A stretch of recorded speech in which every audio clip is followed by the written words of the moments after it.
देखिएगा, तीसरा स्कंद देवी भागवत।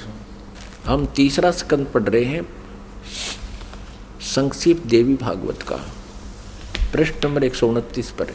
यहाँ देखिएगा, यों सृष्टि कर्म मैंने संक्षेप में तुम्हें बतला दिया। यह देवी कह रही है, दुर्गा बता रही है। यहाँ देवी का प्रवचन चल रहा है, देवी ने कहा, ये देवी बता रही है। यों 129 पृष्ठ पे, यों सृष्टि कर्म मैंने संक्षेप में तुम्हें बतला दिया। महानुभाव देवताओं, ब्रह्मा विष्णु और शिव को दुर्गा कह रही है, अब मेरा कार्य सिद्ध करने के लिए विमान पर बैठकर तुम लोग शीघ्र पधारो जाओ। कोई कठिन कार्य उपस्थित होने पर जब तुम मुझे स्मरण करोगे तब मैं सामने आ जाऊंगी। देवताओं, मेरा और सनातन परमात्मा का ध्यान तुम्हें सदा करते रहना चाहिए।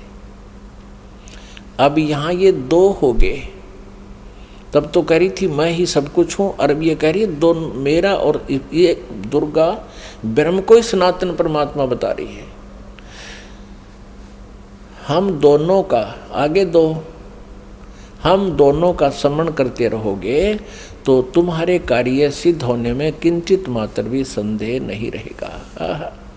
ब्रह्मा जी कहते हैं, इस प्रकार कहकर भगवती जगदम्बिका ने हमें विदा कर दिया। उन्होंने शुद्ध चरित्र वाली शक्तियों में से भगवान विष्णु के लिए लक्ष्मी को, शंकर के लिए महाकाली को और मेरे लिए महासरस्वती को पत्नी बनने की आज्ञा दे दी। अब उस स्थान से हम चल पड़े और दूसरे स्थानों पर हम तीनों की पुरुष रूप से प्रतिष्ठा हुई। आप जी को इस दास ने परमेश्वर कबीर जी द्वारा रची हुई सृष्टि और ये सारे ब्रह्मांडों की रचना कब कब कैसे हुई वो सारी बताई थी। इस दास ने आपको मौखिक सुनाया था, वर्बली सुनाई थी, और आज इन सदग्रंथों ने, हमारे शास्त्रों ने प्रमाणित कर दिया कि जो 600 वर्ष पहले परमेश्वर कबीर जी ने हमें ज्ञान दिया था वो आज हमारे सदग्रंथों में विद्यमान है। और ये नकली गुरु आचार्य झूठे, वेद ज्ञानहीन, शास्त्रों के ज्ञान से हीन हैं, और ये कहते हैं ब्रह्मा विष्णु महेश अजर व अमर हैं, इनके कोई माता पिता नहीं, ये सर्वेश्वर हैं, महेश्वर हैं। अब ये तो कंसेप्ट क्लियर हो गया दुर्गा का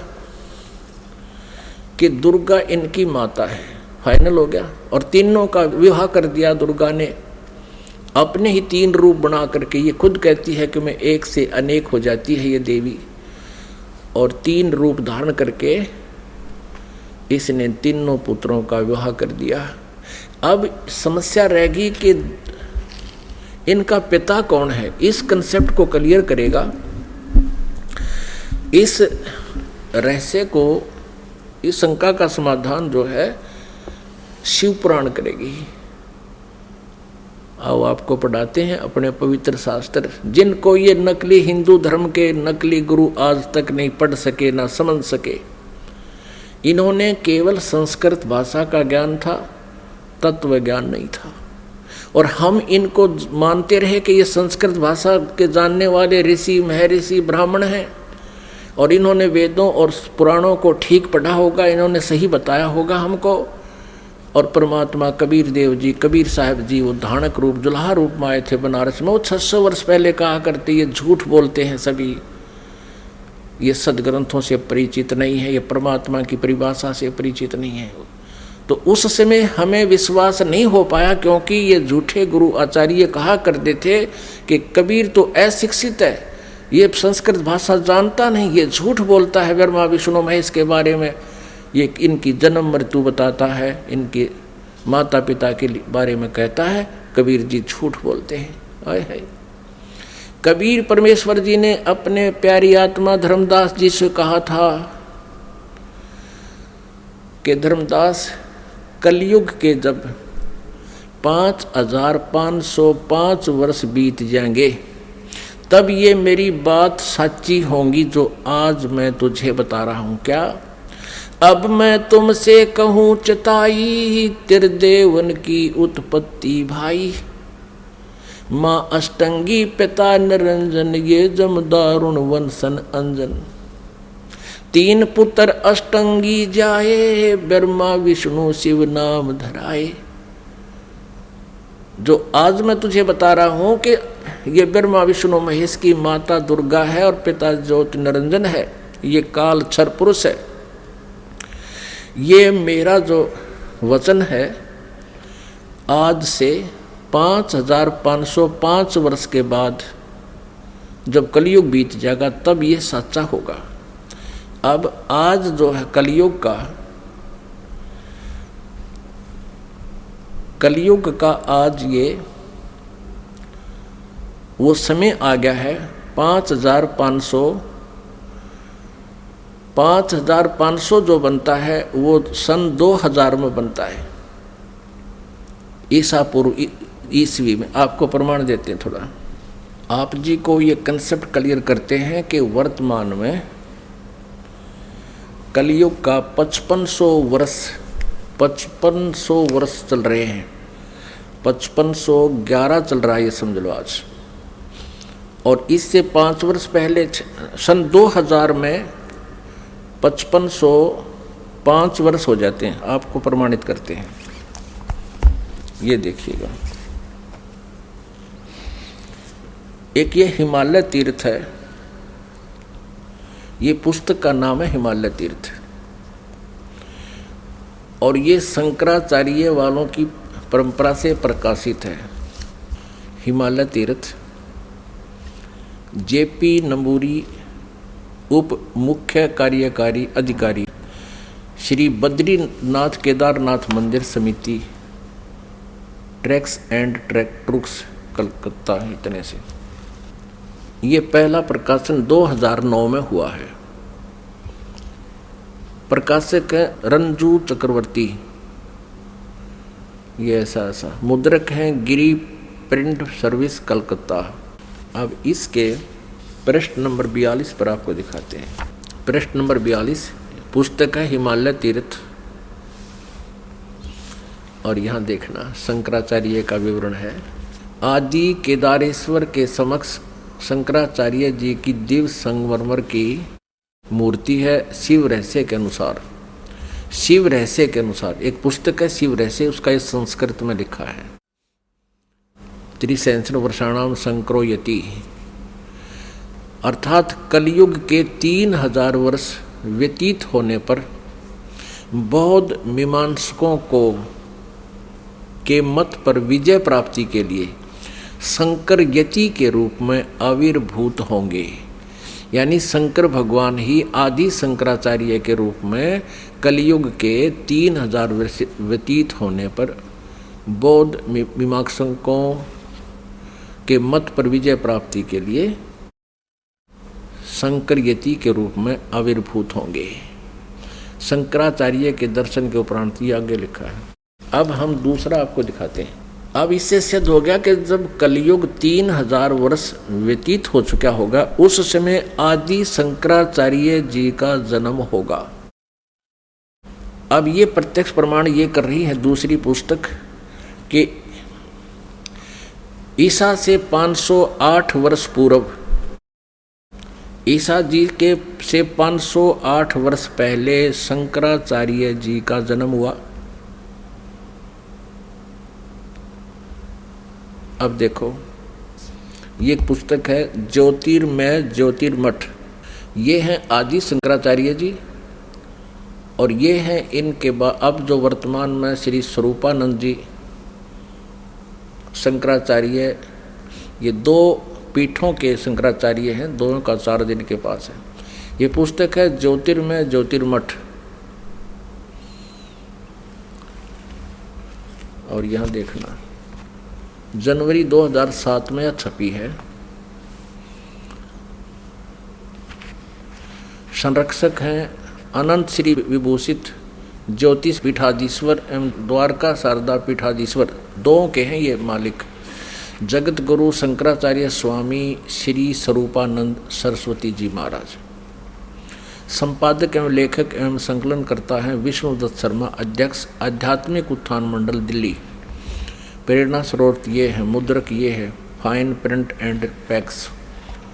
परामर्श एवं सहयोगी है, प्रकाशक यहाँ पर अखिल भारतीय आध्यात्मिक ज्ञान उत्थान मंडल, 1/3234 गली नंबर 2 रामनगर तिवारी, मंडोली रोड, शाहदरा दिल्ली। ऐसे ऐसे। अब इसके पृष्ठ नंबर 11 पर आपको दिखाते हैं। आदि शंकराचार्य का संक्षिप्त जीवन परिचय।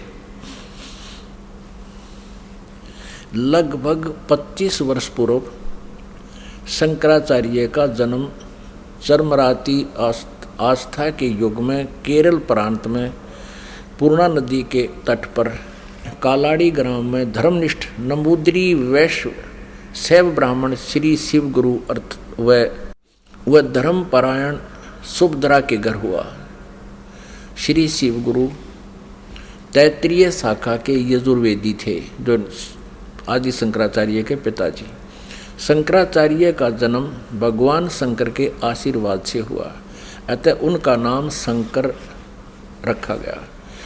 गुरु परंपरागत मठों के अनुसार उनका आविर्भाव काल ईसा पूर्व 508 वर्ष माना गया है या 576 वर्ष माना गया। ये 476 का अर्थ, ये 32 वर्ष की उम्र में इनका देहांत हो गया था। इसमें से 32 कम कर दें तो इतना ही होता है 476, यानी 508 वर्ष पूर्व। यहाँ इन्होंने लमसम कहा है कि लगभग 2500 वर्ष पूर्व 2500 वर्ष पूर्व उनका जन्म हुआ। कहाँ? कल। और इससे सिद्ध हो गया कि ईसा पूर्व 508, ईसा पूर्व 508 वर्ष। ये 2007 में लिख रहे हैं, तो ईसा की 2000 मानकर हम चलें तो उस समय 508 वर्ष पूर्व, यानी 2000 से 2508 वर्ष, यानी 2508 वर्ष पहले प्लस में जोड़ दो 3000, 5508 वर्ष हो गए।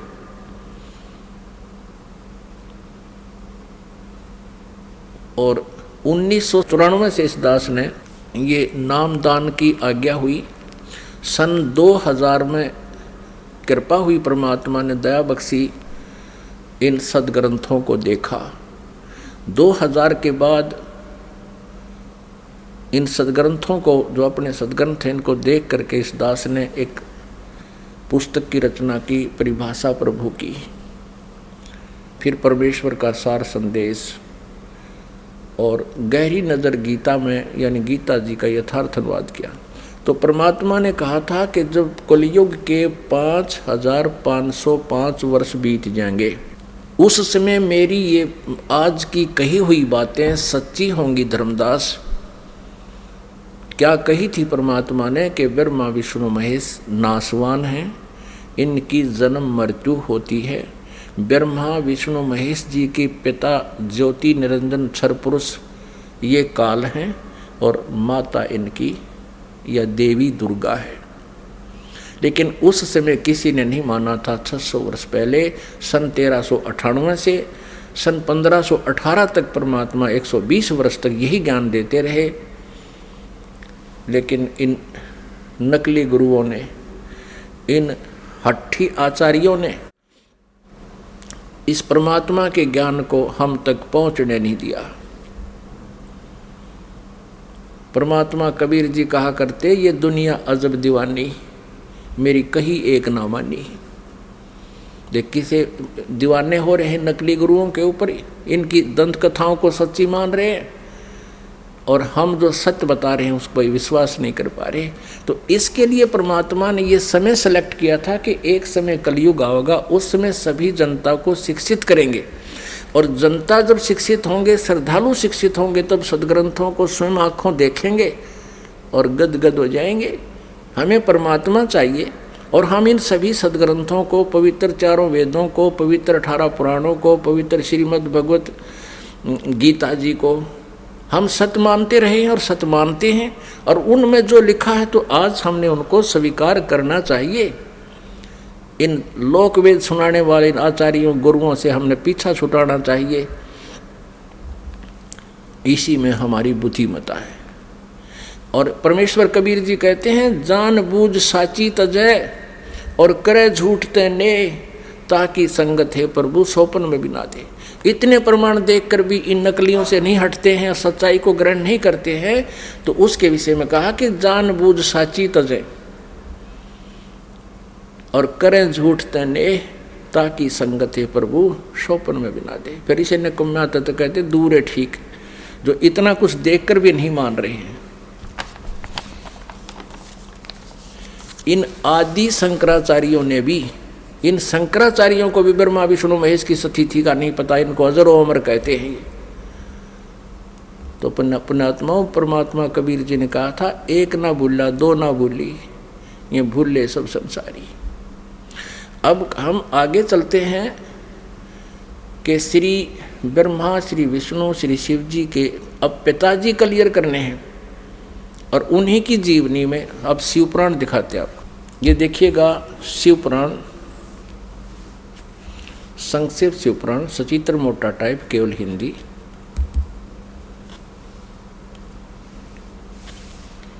गीता प्रेस गोरखपुर से प्रकाशित है।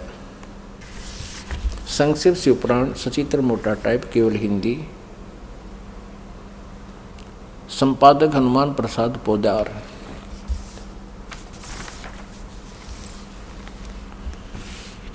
प्रकाशक में मुद्रक है गीता प्रेस गोरखपुर,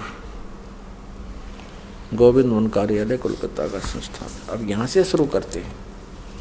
ये रुद्र संहिता 98वां पृष्ठ शुरू करेंगे हम। संक्षिप्त शिव पुराण, ये रुद्र संहिता का 5वां अध्याय यहाँ समाप्त होता है। अपने पुत्र नारद की यह बात सुनकर लोक पितामह ब्रह्मा वहाँ इस प्रकार बोले। अब रुद्र संहिता का 6वां अध्याय हम पढ़ेंगे। ब्रह्मा जी ने कहा, ब्रह्मन देव शिरोमणे, तुम सदा समस्त जगत के उपकार में लगे रहते हो। तुमने लोगों के हित के कामना से ये बहुत उत्तम बात पूछी है। जिसमें समस्त चराचर जगत नष्ट हो गया था, सर्वत्र केवल अंधकार ही अंधकार था। न सूर्य दिखाई देते थे, न चंद्रमा, अनन्य ग्रहों और नक्षत्रों का भी पता नहीं था। न दिन होता था न रात। अग्नि, पृथ्वी, वायु और जल की भी सत्ता नहीं थी। उसमें तत्सद ब्रह्म, इस श्रुति में जो सत्य सुना जाता है, एकमात्र वही शेष था। अब पृष्ठ 100 पे संक्षिप्त शिव पुराण रुद्र संहिता हम पढ़ रहे हैं। जिस परब्रह्म के विषय में ज्ञान और अज्ञान से पूर्ण उक्तियों द्वारा इस प्रकार विकल्प किए जाते हैं, उसने कुछ काल के बाद द्वितीय की इच्छा प्रकट की। उसके भीतर एक से अनेक होने का संकल्प उदित हुआ। तब उस निराकार परमात्मा ने अपनी लीला शक्ति से अपने लिए मूर्ति की कल्पना की। जो मूर्ति रहित परम ब्रह्म है, उसकी मूर्ति भगवान सदाशिव हैं। अर्वाचीन और प्राचीन विद्वान उन्हीं को ईश्वर कहते हैं। उस समय एकाकी रहकर स्वेच्छानुसार विहार करने वाले उन सदाशिव ने अपने विग्रह से स्वयं ही एक स्वरूप भूता शक्ति की सृष्टि की, जो उनके अपने श्री अंग से कभी अलग होने वाली नहीं थी। उस पराशक्ति को प्रधान प्रकृति, अब ध्यान करना, ये कौन है? ये दुर्गा है, जो इस काल के शरीर से निकली। उस समय एकाकी रहकर स्वेच्छानुसार विहार करने वाले सदाशिव ने, सदाशिव कौन है? ये काल है। अपने विग्रह माने शरीर से स्वयं एक स्वरूप भूता शक्ति की सृष्टि की, ये ब्रह्मा जी बता रहे हैं। अब परमेश्वर कबीर जी ने बताया कि काल ने दुर्गा को खा लिया था, उसके पेट से परमेश्वर कबीर जी ने इसको अलग किया था। यहाँ इनकी मिलती जुलती सी बात है, क्योंकि कबीर परमेश्वर जी ने ब्रह्मा जी को ये ज्ञान सुनाया था, और ब्रह्मा जी ने कुछ अपना अनुभव, कुछ कबीर जी का ज्ञान मिला करके इसको सिरे चढ़ाया। उस समय एकाकी रहकर स्वेच्छा अनुसार विहार करने वाले उन सदाशिव ने अपने विग्रह माने शरीर से स्वयं ही एक स्वरूपभूता शक्ति की सृष्टि की, जो उनके अपने श्रीअंग से कभी अलग होने वाली नहीं थी।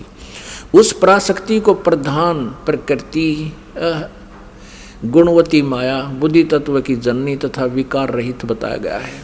वह शक्ति अंबिका कही गई है। उसी को प्रकृति, ये ध्यान से याद रखना कि दुर्गा को प्रकृति भी कहते हैं। सर्वेश्वरी और त्रिदेव जननी, तीनों देवताओं की माता ब्रह्मा जी, विष्णु जी, शिव जी की जननी श्री दुर्गा जी को कहते हैं। वो त्रिदेव जननी, नित्य और मूल कारण भी कहते हैं। सदाशिव द्वारा प्रकट की गई उस शक्ति के 8 भुजाएं हैं। अंडरस्टूड हो गया कि इस दुर्गा के बारे में है। नाना प्रकार के आभूषण उसके श्री अंगों की शोभा बढ़ाते हैं। वह देवी नाना प्रकार की गतियों से संपन्न है और अनेक प्रकार के अस्त्र शस्त्र धारण करती है। क्लियर?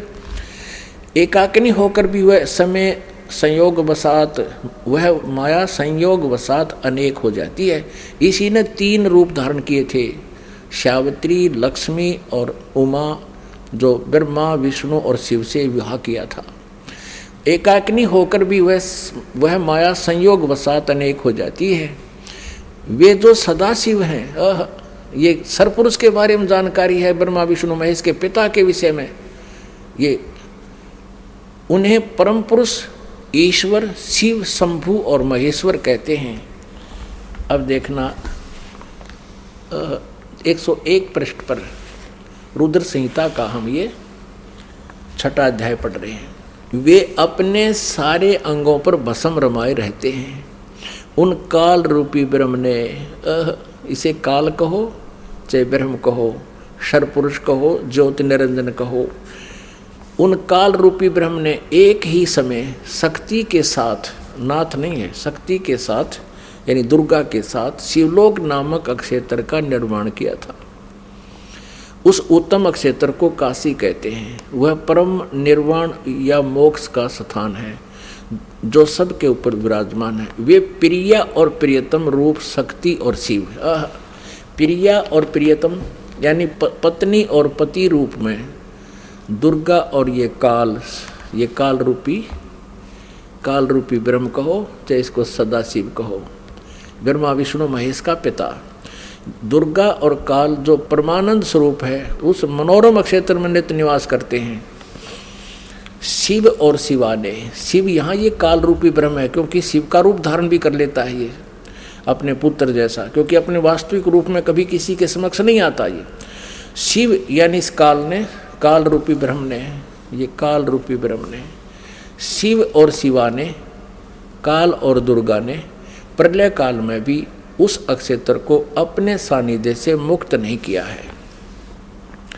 देव से ब्रह्मा जी बता रहे हैं नारद को, एक समय उस आनंद वन में रमण करते हुए शिवा और शिव के मन में, काल और दुर्गा के मन में, दुर्गा और काल के मन में, सरपुरुष के मन में यह इच्छा हुई कि किसी दूसरे पुरुष की सृष्टि करनी चाहिए, यानी कोई बच्चा उत्पन्न करना चाहिए, लड़का, जिस पर यह सृष्टि संचालन का महान भार रखकर हम दोनों केवल काशी में रहकर इच्छा अनुसार विचरें और निर्वाण धारण करें। ऐसा निश्चय करके शक्ति सहित सर्वव्यापी परमेश्वर शिव ने, इस काल रूपी ब्रह्म ने दुर्गा के साथ रमण किया।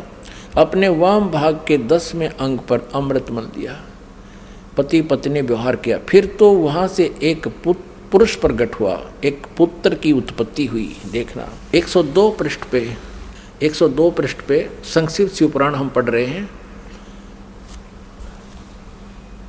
अब यहाँ पुत्र जो उत्पन्न हुआ इस काल रूपी ब्रह्म ने यानी शिव ने कहा, वत्स व्यापक होने के कारण तुम्हारा विष्णु नाम विख्यात हुआ। अब दुर्गा और काल से जो पुत्र उत्पन्न हुआ उसका नाम विष्णु रखा। ये आपने 6ठा अध्याय पढ़ लिया रुद्र संहिता का। पुण्यात्माओं, ये अपने वही सदग्रंथ हैं जिनके आधार मानकर हम ये ज्ञान ग्रहण करते थे, ये आचार्य ब्राह्मण गुरु हमें ये बताया करते थे कि शिव पुराण में ऐसा लिखा है, हम इसलिए आपको बता रहे हैं, विष्णु पुराण में ऐसा लिखा है, देवी पुराण में ऐसा लिखा है। तो हम सोचा करते थे ये जो बता रहे हैं दंत कथा शायद ऐसा ही लिखा होगा, क्योंकि ये संस्कृत जानते हैं। आज ये सदग्रंथ उनके लोक वेद के विपरीत ज्ञान बता रहे हैं। अब इसमें स्पष्ट हो गया, काल रूपी ब्रह्म सरपुरुष कहो, ज्योति निरंजन कहो, इसे काल कहो या इसे सदाशिव कहो, ये ब्रह्मा विष्णु महेश का पिता है। और दुर्गा कहो, प्रकृति कहो, और ये इनकी माता है। इन दोनों के संयोग से श्री विष्णु जी की उत्पत्ति हुई, ये अपनी शिव पुराण स्पष्ट कर रहे हैं। और रुद्र संहिता का 6वां अध्याय। अब आपको 7वें अध्याय में ब्रह्मा जी कहते हैं फिर मेरी उत्पत्ति भी ऐसे की, दुर्गा और काल ने दोनों ने मिलकर, ब्रह्म ने। देखिए ये रुद्र संहिता है और ये हमने 6वां अध्याय यहाँ तक पढ़ लिया। अब 7वां देखते हैं, 103 पृष्ठ पे। ब्रह्मा जी कहते हैं देवर से, ब्रह्मा जी कहते हैं नारद को देवर से, तत्पश्चात कल्याणकारी परमेश्वर साव सदाशिव ने पूर्ववत प्रयत्न करके, जैसे विष्णु जी को उत्पन्न किया, मुझे अपने दाहिने अंग से उत्पन्न किया, उन परमेश्वर ने मुझे तुरंत ही अपनी माया से मोहित करके नारायण देव के नाभि कमल में डाल दिया और लीला पूर्वक मुझे वहाँ से प्रकट किया। इस प्रकार उस कमल के पुत्र के रूप में मुझ हिरण्यगर्भ का जन्म हुआ। अब पुण्यात्माओं यहाँ पर अनुवाद करता थोड़ा सा विचलित हो गया। अब उसने सोचा कि भाई अब शिव से शिव की उत्पत्ति कैसे लिखूं, क्योंकि अनुवाद करता भी तत्वज्ञान से परिचित नहीं था। लेकिन कहते हैं सच्चाई छुपती नहीं, चोर चुरावे तुमबड़ी गाड्डे पानी में, वो गाड्डे हुआ ऊपर आवे ना, सच्चाई छानी ना। अब देखना, इसी रुद्र संहिता हम पढ़ रहे हैं, श्री शिव पुराण में प्रमाण दिखाते हैं आपको। ये वही रुद्र संहिता चल रही है और संक्षिप्त शिव पुराण 110 पृष्ठ पे हम अब यहाँ देखेंगे 9वां अध्याय का यहाँ अंत होता है, लास्ट है।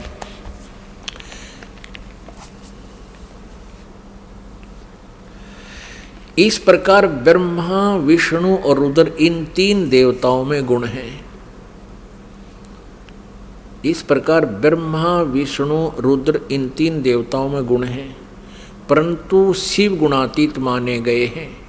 अब देखो 3 ये है, ब्रह्मा विष्णु और रुद्र, और ये काल रूपी ब्रह्म इनसे अलग है। 4 हो गए।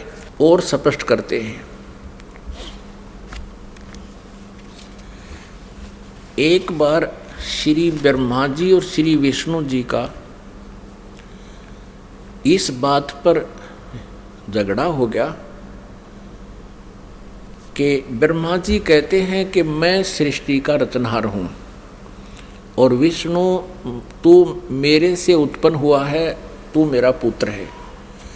विष्णु जी कहते हैं कि तू मेरी नाभि कमल से उत्पन्न हुआ है, तू मेरा पुत्र है। इससे इन दोनों का आपस में युद्ध हो गया। उस झगड़े का निपटारा करने के लिए इस काल रूपी ब्रह्म ने, इनके पिता ने इनके बीच में एक स्तंभ गाड़ दिया, एक लिंग खड़ा कर दिया, तेजों में स्तंभ बहुत लंबा, उसका कोई और छोर इन दोनों को नहीं मिला। तो इनका युद्ध तो बंद हो गया, उसकी खोज करने लगे कितना लंबा चौड़ा है। अंत में कहते हैं फिर कुछ देर के बाद ये शिव रूप में इसने प्रतिज्ञा की है काल ने कि मैं अपने वास्तविक रूप में कभी किसी को दर्शन नहीं दूंगा। इसलिए ये कभी ब्रह्मा रूप धारण कर लेता है, कभी विष्णु रूप धारण कर लेता है, कभी शिव जी का रूप धारण कर लेता है। तो वहाँ शिव जी रूप में आकर प्रकट हो गया और इन दोनों से कहा कि पुत्रों, तुमने अपने आप को भुला दिया है और तुमने जो सृष्टि और सतिथि के जो डिपार्टमेंट मुझसे लिए हैं, ये तुमने तप करके लिए हैं। और इसी प्रकार रुद्र और महेश्वर ने भी अलग अलग विभाग मुझसे प्राप्त किए। अब आपको दिखाते हैं विद्वेश्वर संहिता में, यही शिवपुराण, ये संक्षिप्त शिवपुराण गीता प्रेस गोरखपुर से प्रकाशित है और वही हम पढ़ रहे हैं। पहले जो आपको दिखाया था हनुमान प्रसाद पोदार इसके संपादक हैं। अब हम फिर विद्वेश्वर संहिता पढ़ते हैं। ये विद्वेश्वर संहिता अब पृष्ठ नंबर 24 पे थोड़ी सी झलक दिखाएंगे। ये एक तेजों में लिंग यानी स्तंभ इनके बीच में खड़ा कर दिया काल भगवान ने, ब्रह्मा जी और विष्णु जी के। फिर ये स्वयं प्रकट हो गया। ये 25 पृष्ठ पे हम पढ़ेंगे। ब्रह्मा और विष्णु ने पूछा, प्रभो सृष्टि आदि 5 कृत्यों के लक्षण क्या हैं, यह हम दोनों को बताइए। भगवान शिव बोले, ये काल रूपी ब्रह्म सदाशिव इनका पिता बोला, मेरे कर्तव्यों को समझना अत्यंत गहन है, तथापि मैं कृपा पूर्वक तुम्हें उनके विषय में बता रहा हूँ। ब्रह्मा और अच्युत, सृष्टि, पालन और संहार, तिरोभाव और अनुग्रह, ये 5 ही मेरे जगत संबंधी कार्य हैं जो नित्य सिद्ध हैं। अब 26 पृष्ठ पे, ये 25 पे पढ़ा, अब 26 पे, अब यहाँ आइएगा। पुत्रों, तुम दोनों ने तपस्या करके प्रसन्न हुए मुझ परमेश्वर से। ब्रह्मा और विष्णु को ये सदा शिव काल रूपी ब्रह्म कह रहा है, पुत्रों तुम दोनों ने तपस्या करके प्रसन्न हुए मुझ परमेश्वर से सृष्टि और सतिथि नामक 2 कृत प्राप्त किए, यानी 2 विभाग प्राप्त किए हैं। ये दोनों तुम्हें बहुत प्रिय हैं। इस प्रकार मेरी विभूति स्वरूप, अब वहाँ शिव के रूप में खड़ा था ये काल, मेरी विभूति स्वरूप रुद्र और महेश्वर ने 2 अन्य उत्तम कृत, ये मैं नहीं है, ने संहार और तिरोभाव मुझसे प्राप्त किए। यहाँ देखो 2 तो ये हो गए, विष्णु और ब्रह्मा। पुत्रों, तुमने तो सतिथि, सृष्टि और सतिथि ये 2 विभाग ले रखे हैं, और इसी प्रकार मेरी विभूति स्वरूप, क्योंकि वो उस समय शिव रूप में खड़ा था, रुद्र और महेश्वर ने 2 अन्य उत्तम कृत्य संहार और तिरोभाव मुझसे प्राप्त किए हैं। ये 4 हो गए ये, और 5वां ये बोल रहा है शिव। आगे देखो, ये स्पष्ट ये काल बोल रहा है, ब्रह्म बोल रहा है, सरपुरुष बोल रहा है। यहाँ से आइएगा, इसी के यानी 26 पृष्ठ पे हम पढ़ रहे हैं विद्वेश्वर संहिता का। यहाँ देखिए, मैंने पूर्व काल में अपने स्वरूप भूत मंत्र का उपदेश किया है जो ओंकार के रूप में प्रसिद्ध है। वह मंगलकारी मंत्र है। सबसे पहले मेरे मुख से ओंकार यानी ओम प्रकट हुआ, जो मेरे स्वरूप का बोध कराने वाला है। ओंकार वाचक है, मैं वाच्य हूँ। यह मंत्र मेरा स्वरूप ही है। प्रतिदिन ओंकार का निरंतर स्मरण करने से मेरा ही सदा स्मरण होता है। मेरे उत्तरवर्ती मुख से अकार का, पश्चिम मुख से उकार का, दक्षिण मुख से मकार का, पूर्ववर्ती मुख से बिंदु का और मध्यवर्ती मुख से नाद का प्राकट्य हुआ। इन 5 अक्षरों से इस प्रकार 5 अवयवों से युक्त ओंकार का विस्तार हुआ है। इन सभी अवयवों से एकीभूत होकर यह प्रणव ओम नामक एक अक्षर हो गया। गीता जी अध्याय नंबर 8 के श्लोक नंबर 13 में गीता ज्ञानदाता ये ब्रह्म, ये सरपुरुष श्री कृष्ण जी में प्रवेश करके बोल रहा है, ओम इति एकाक्षरम। श्रीमद् भगवत गीता अध्याय नंबर 8 के श्लोक नंबर 13 में गीता ज्ञानदाता ये ब्रह्म है, ये सरपुरुष है, श्री कृष्ण जी में प्रवेश करके बोल रहा है, अपने पुत्र विष्णु के शरीर में, समझ लो। और ये कह रहा कि ओम इति एकाक्षरम ब्रह्म व्यवहारण माम अनुसमरण यह प्रयाति तदन देहम स याति परमाम गतिम। माम ब्रह्म, मुझ ब्रह्म का केवल एक ओम अक्षर है, नथिंग एल्स। उच्चारण करके सिमरण करता हुआ ये प्रयाति तजन देहम सयाति परमाम गतिम, जो शरीर छोड़कर जाते समय इसका सिमरण करता हुआ जाता है, यानी अंत समय में भी इसी का सिमरण करता हुआ शरीर छोड़ता है, सयाति परमाम गतिम, वह मेरे ओम नाम से जो लाभ मिलना है वो परम गति प्राप्त होती है। इससे सिद्ध हो गया कि गीता जी को ये काल ही बोल रहा है जो ब्रह्मा विष्णु महेश का पिता है। और आगे देखो इन्होंने गड़बड़ी कहाँ की है, अनुवादकर्ताओं ने इसमें गलत मंत्र अड़ा दिया। हम इसको यहाँ पढ़ रहे हैं, इन सभी एवं से एकीभूत होकर वह प्रणव ओम नामक एक अक्षर हो गया। और गीता जी अध्याय नंबर 8 के श्लोक नंबर 13 में भी कहा है ओम इति एकाक्षरम ब्रह्म व्यवहारण माम अनुसमरण यह प्रयाति तदन देहम सयाति परमाम गति। अब देखो इन्होंने यहाँ गड़बड़ कर दिया है कि इन्होंने ओम नमः शिवाय यह 5 अक्षर मंत्र बता दिया। ये गलत है, ये बिल्कुल गलत है। यहाँ लिखा है कि इन सभी एवं से एकीभूत होकर यह वह प्रणव ओम नाम एक अक्षर हो गया। ये गलत है, ओम नमः शिवाय ये मंत्र गलत है। ये शास्त्र विधि त्याग मनमाना आचरण है, ये नहीं करना चाहिए हमें। पुण्यात्मा, आज से 600 वर्ष पहले परमात्मा ने लगभग 600 वर्ष पहले यही अमृत ज्ञान अपनी अमृत वाणी में सच्चिदानंद घन ब्रह्म की वाणी में कहा था।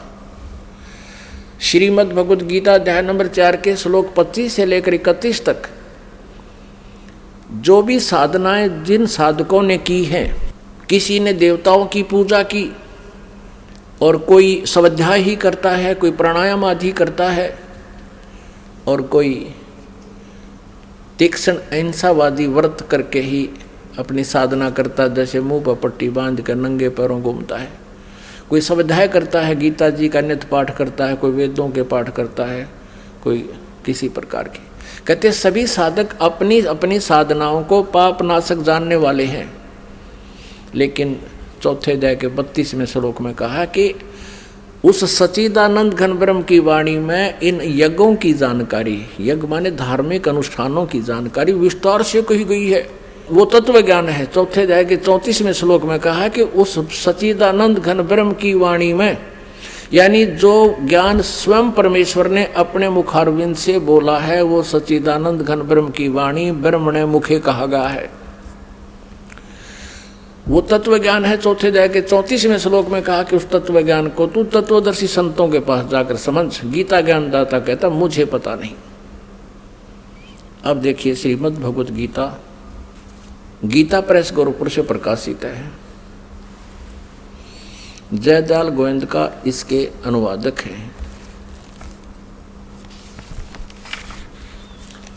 अभी आपको दिखाते हैं चौथे अध्याय का 32वां श्लोक। अब हम पहले थोड़ा सा चौथे अध्याय का 25 से शुरू करेंगे, अच्छा समझ में आएगा। ये देखिएगा, अध्याय नंबर 4 श्रीमद् भगवत गीता। इस 25 में कहा है कि दूसरे योगीजन देवताओं के पूजन रूपी यज्ञ का भली भांति अनुष्ठान करते हैं। प्रउपास्ते माने पूजते हैं। इसका अर्थ है कि कुछ योगी साधक देवताओं की पूजा, यज्ञ माने धार्मिक अनुष्ठान करते हैं, ये पूजा करते हैं प्रउपास्ते। और अन्य दूसरे ब्रह्म अग्नौ यानी ब्रह्म की साधना करते हैं। ब्रह्म ये अपने हिसाब से लिख रहे हैं और यज्ञ के द्वारा ही आत्म स्वरूप का हवन किया करते हैं। 26 में कहा है अन्य साधक, योगी जन माने साधक, श्रोत्र आदि समस्त इंद्रियों को संयम रूप अग्नि में हवन किया करते हैं, यानी ज्ञान इंद्रियों को ही ये रोकने की चेष्टा करते हैं। दूसरे एक शब्द आदि पर, ये 26वें श्लोक में चौथे अध्याय के, समस्त विषयों को इंद्रिय रूप में, रूप अग्नि में हवन किया करते हैं 27 में। और दूसरे योगीजन इंद्रियों की संपूर्ण क्रियाओं को और प्राणों की समस्त क्रियाओं को ज्ञान से प्रकाशित स्वयं योग रूप अग्नि में हवन किया करते हैं। यानी कुछ इसमें यह कहा कि कुछ लोग अपने श्वासों की क्रियाओं को आते जाते देखते रहते हैं, इसी को अपनी साधना मानते हैं, ध्यान रखते हैं उसके ऊपर। 28 में कहा है कि कई पुरुष धर्म संबंधी यज्ञ करने वाले भंडारे कर दिए कि धर्मशाला बनवा दी, और कुछ तपस्या करते रहते हैं, और दूसरे योग रूप यज्ञ करने वाले या केवल आसन योगासन योगा करते रहते हैं, इसी को अपना मोक्ष मानते हैं। ये 28 पढ़ रहे हैं हम, 28। और दूसरे कितने ही आचार्य ना, कितने ही अहिंसावादी तीक्ष्ण व्रतों से युक्त यत्नशील पुरुष स्वाध्याय रूप ज्ञान यज्ञ करने वाले हैं, यानी स्वाध्याय करते हैं। गीता जी का पाठ कर लिया, वेदों का। 29 में कहा है, दूसरे कितने ही साधक योगी जन अपान वायु में प्राण वायु को, यानी प्राणायाम की क्रियाओं को हवन करते हैं, और प्राण वायु को अपान वायु में, और कितने ही नियमित आहार अल्पाहारी रहते हैं। प्राणायाम प्राण पुरुष और प्राण और अपान की गति को रोककर प्राणों को प्राणों में ही हवन किया करते हैं। वे सभी साधक यज्ञों के द्वारा पापों का नाश कर देने वाले यज्ञों को जानने वाले हैं। अपने आत्माओं, इन गीता अध्याय नंबर 4 के श्लोक 25 से लेकर 30 तक आपने पढ़ लिया। इसका कहने का भाव ये है यहाँ पर कि कोई ऐसी साधना करता है, और सभी साधक अपने साधनाओं को पाप नाशक जानते हैं। यदि वो ये समझें कि साधना ठीक नहीं है, पता लग जाए तो कोई ना करे इनको। तो अब बताया है कि चौथे अध्याय के 31वें श्लोक में कहा है कि जो साधना नहीं करते, भक्ति करते ही नहीं, उनको ना यहाँ सुख ना परलोक में सुख। अब चौथे अध्याय के 32वें श्लोक में कहा है कि जिन साधनाओं का वर्णन यज्ञों का 25 से लेकर और 30 तक किया है, इस प्रकार की अनेक प्रकार की विस्तार के साथ यज्ञों की जानकारी, यज्ञ माने धार्मिक अनुष्ठानों की जानकारी सच्चिदानंद घन ब्रह्म की वाणी में विस्तार से कही गई है, ब्रह्मणे मुखे। अब यहाँ अनुवादकर्ताओं ने चौथे अध्याय के 32वें श्लोक में गड़बड़ी कर दी अज्ञानता के कारण। उन्होंने ब्रह्मणे मुखे का अर्थ लिख दिया ब्रह्म की वाणी। लिखना था सच्चिदानंद घन ब्रह्म की वाणी में, यानी जो वेदों से अन्य है, क्योंकि श्रीमद् भगवत गीता का ज्ञान वेदों वाला ही है, और इसमें 2 प्रकार का ज्ञान है। एक तो इस ब्रह्म क्षर पुरुष का अपना मत है, और एक वेदों का ज्ञान है।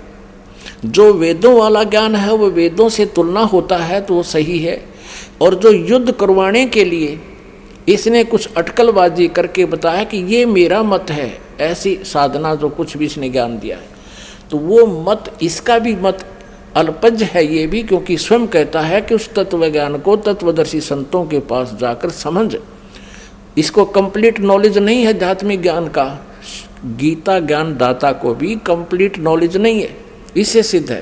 अब देखिएगा चौथे अध्याय का 31 और 32 श्लोक,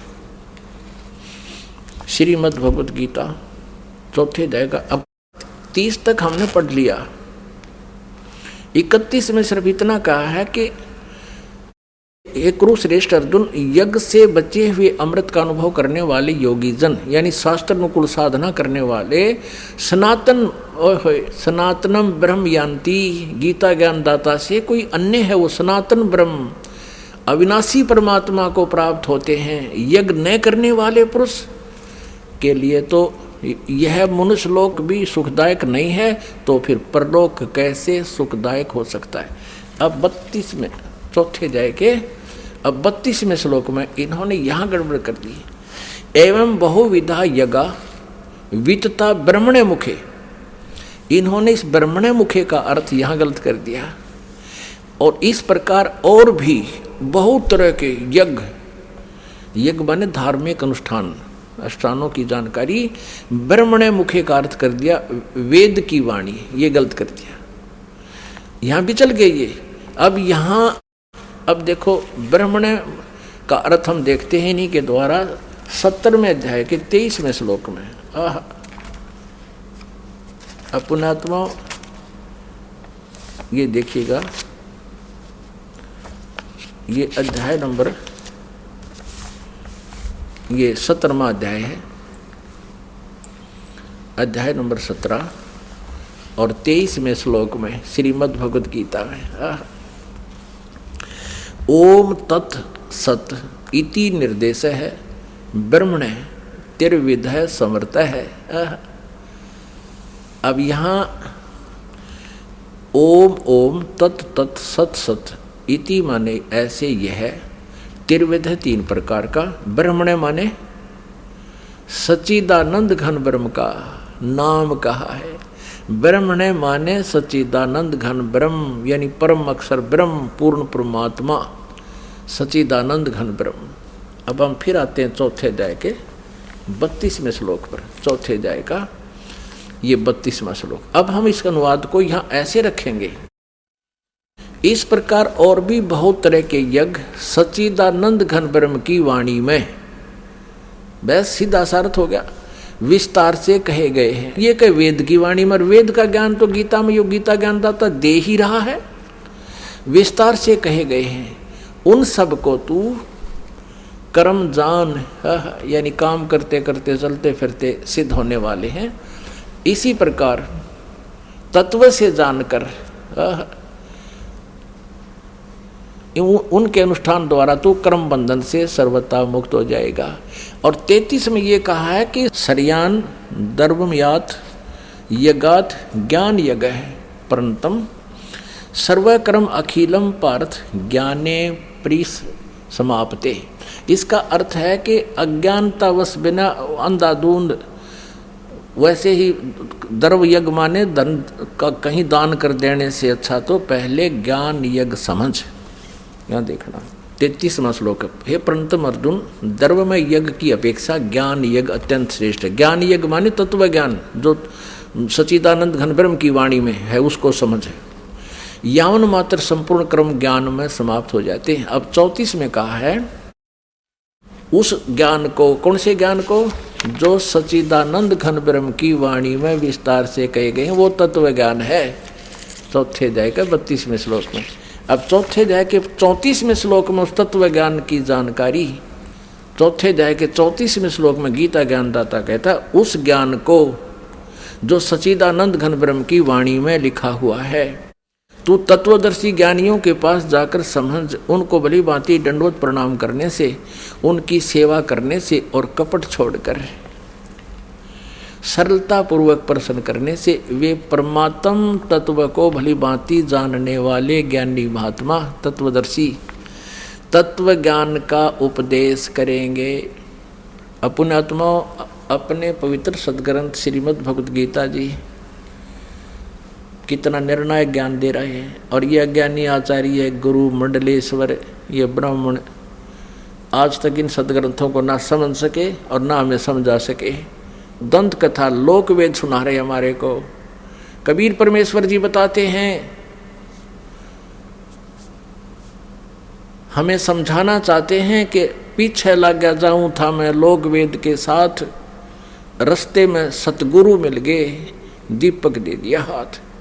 लोकवेद ये दंत कथा थी, जैसे हम पहले सुना करते, ब्रह्मा विष्णु महेश अजरो अमर है, इनके कोई माता पिता नहीं, सर्वेश्वर महेश्वर, ओम नमः शिवाय, ओम भगवते वासुदेव मंत्र ये जाप करो। नहीं, गीता जी में केवल लिखा है कि ब्रह्म कहता मेरी साधना करनी है तो ओम नाम है, नथिंग एल्स।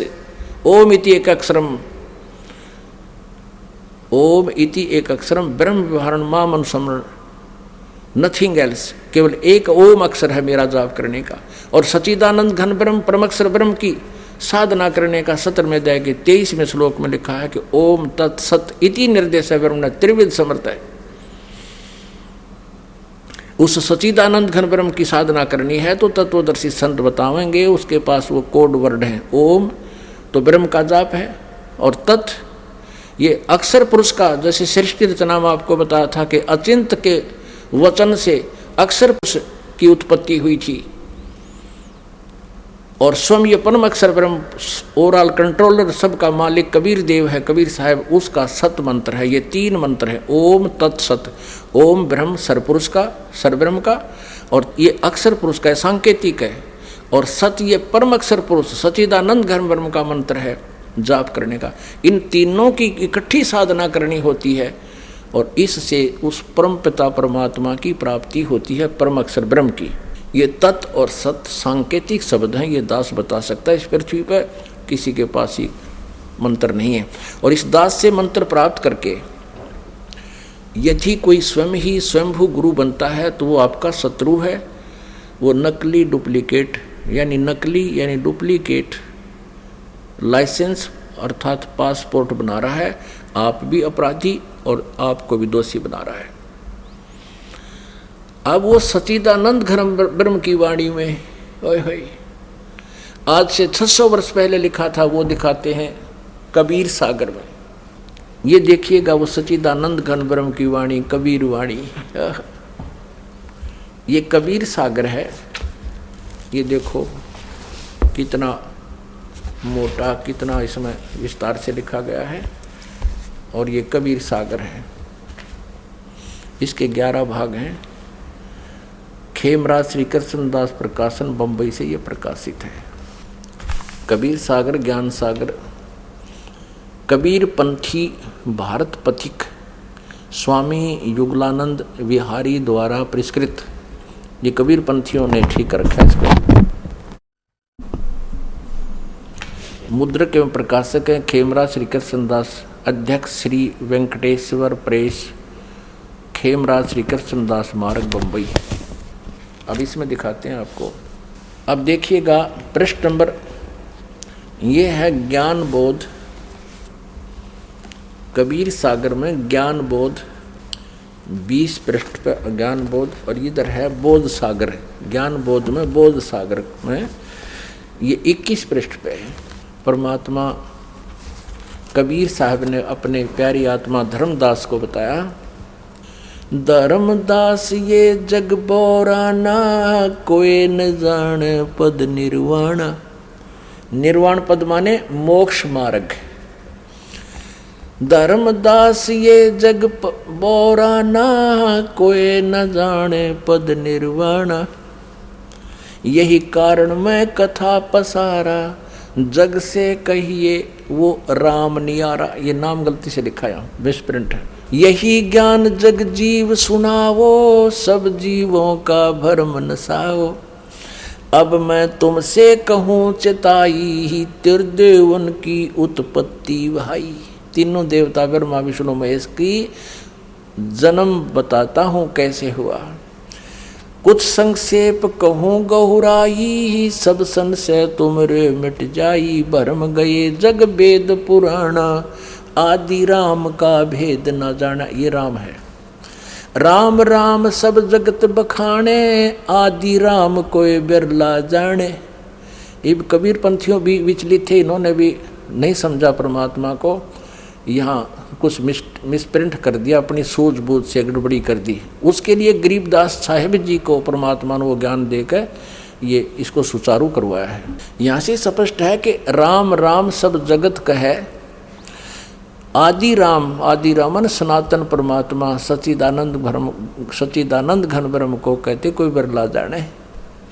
राम राम सब जगत बखाने, आदि राम कोई बिरला जाने। ज्ञानी सुने सो हृदय लगाई, मूर्ख सुने तो गम न पाई।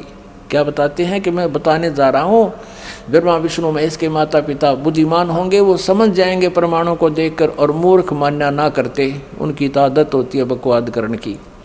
माँ अष्टंगी पिता निरंजन, ये जम दारुण वंशन अंजन। पहले कीन निरंजन राई, पीछे से माया उपजाई। माया रूप देख अति शोभा, देव निरंजन तन मन लोभा। काम देव धर्म राय सताए, देवी को तुरंत धर खाई। पेट से देवी करी पुकारा, हे साहेब मेरा करो उभारा। पेट से देवी करी पुकारी, साहेब मोहे करो उभारी। टेर सुनी सतगुरता आए, अष्टंगी के बंद छुड़वाए। यहाँ वास्तविकता यह है कि टेर सुनी तहाँ हम आए, परमात्मा कहते हैं अष्टंगी के बंद छुड़वाए। अब 22 पृष्ठ पे ज्ञान बोध कबीर सागर। धर्मराय को हिकमत कीना, नखरेखा से भग कर लीना। अब कहते हैं उस काल ने उस दुर्गा के प्रजनन इंद्री स्वयं ही लगाई। धर्मराय करे भोग विलासा, माया को रही तब आशा, यानी दुर्गा प्रेग्नेंट होगी। 3 पुत्र अष्टंगी जाए, ब्रह्मा विष्णु शिव नाम धराए। ओए होए, 3 पुत्र अष्टंगी दुर्गा ने पैदा किए शिव काल के संयोग से, और ब्रह्मा विष्णु और शिव नाम धराए। 3 देव विस्तार चलावे, इनमें ये जग धोखा खावे। पुरुष गम कैसे के पावे, काल निरंजन जग भरमावे। 3 लोग अपने सुत दीन्या, सोन निरंजन बासालीन्या। अपने तीनों पुत्रों को 3 लोकों का राज देकर, पृथ्वी पाताल और स्वर्ग का, और स्वयं कहते ऊपर सुन में जा बैठा। सुन माने ऊपर, ठीक जहाँ और कोई ना हो, वोक्यम प्लेस में, जहाँ इसने 3 रूप बना कर अपने 3 स्थान बना रखे। 3 देव सो उनको ध्यावे, निरंजन का वह पार न पावे। ब्रह्मा विष्णु महेश को अपने पिता की भी प्राप्ति नहीं हो सकी है, इसलिए उनको निराकार बता रहे हैं। ये अलख निरंजन बड़बट पारा, 3 लोक जीव करे आहारा। ब्रह्मा विष्णु शिव नहीं बचाए, सकल खाए पुन धूर उड़ाए। तिनके सुत हैं तीनों देवा, आंदर जीव करत हैं सेवा। अब परमात्मा क्या बता रहे हैं कि इन दुर्गा और काल के ये 3 पुत्र हैं, रजगुण ब्रह्मा, सतगुण विष्णु, तमगुण शिव जी। और अंधे जीव इन्हीं की पूजा करते हैं। अंधे माने ज्ञानहीन प्राणी, और इन्हीं को सर्वेश्वर मानकर इनकी पूजा करते हैं। फिर देखिए, तिनके सुत हैं तीनों देवा, आंधर जीव करते हैं सेवा। सेवा माने पूजा। ये अंधे ज्ञानहीन, तत्व ज्ञानहीन प्राणी इन्हीं काल के 3 पुत्रों की पूजा करते हैं। अकाल पुरुष काहू नहीं चीन्या, काल पाए सभी गए लीन्या। ऐसा 3 देव और असुर अवतारा, ताको भजे सकल संसारा। कहते हैं इन 3 देवताओं ब्रह्मा विष्णु महेश और असुर और अवतारा, और इन्हीं के अवतारों को ताको भजे सकल संसारा। 3 गुण का यह विस्तारा, धर्मदास में कहो पुकारा। अब परमेश्वर कबीर जी कहते हैं गुण 3 की भक्ति में ये भूल पड़ो संसार। कह कबीर निज नाम बिना कैसे उतरो पार। अब परमात्मा ने कहा कि 3 गुण का ये विस्तारा, रजगुण ब्रह्मा, सतगुण विष्णु, तमगुण शिव जी। गुण 3 की भक्ति में भूल पड़ो संसार। कह कबीर निज नाम बिन कैसे उतरे पार।